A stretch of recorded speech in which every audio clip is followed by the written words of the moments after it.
Hello friend, good evening. তো তোমরা কেমন আছো? আশা করি খুব ভালো আছো। আমরাও খুব ভালো আছি।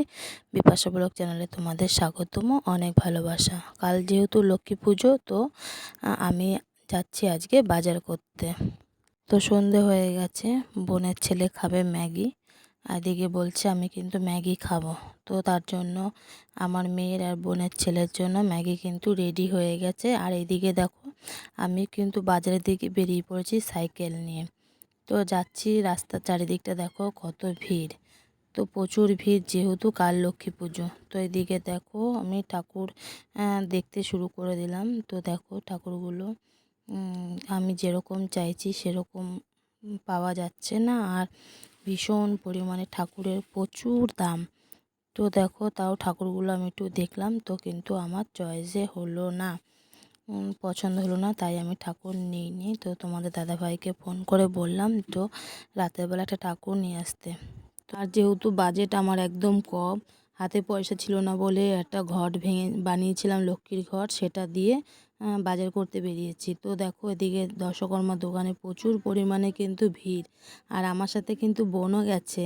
আর এদিকে দেখো দধিকর্মা, নাড়ু, তারপর বাতাসা, মুড়কি, এগুলো মোটামুটি এই দোকান থেকে নিয়ে নিলাম। আর পাশের দোকানটা থেকে চাঁদমালা, কর্পূর, খড়িমাটি, মানে টুকটাক জিনিস নিয়ে আমি আবার ফুলের দোকানে চলে আসলাম।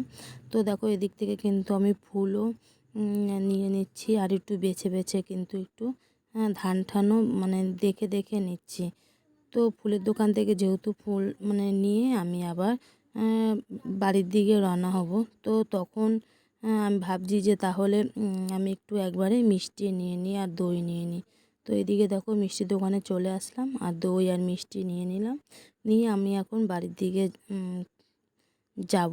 তো তখন দেখো পেছনে বোন ছিল, তো বলছে যে বাজার করতে যাচ্ছি যখন তাহলে হাতে ব্যাগটা নিয়ে নে। তো দেখো আমি আবার হাতে ব্যাগটা নিয়ে বাড়ির দিকে যাচ্ছি। তোমাদের দাদাভাই রাতেরবেলা ঠাকুর নিয়ে চলে এসেছে।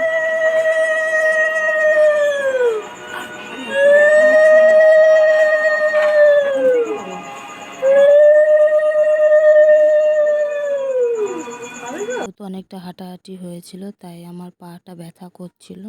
তো ঠাকুরটা আমি আবার তাকে রেখে দিলাম। তো দেখো প্রণাম করলাম। তো ভিডিওটা ভালো লাগলে লাইক, কমেন্ট, শেয়ার অবশ্যই করবে। টাটা।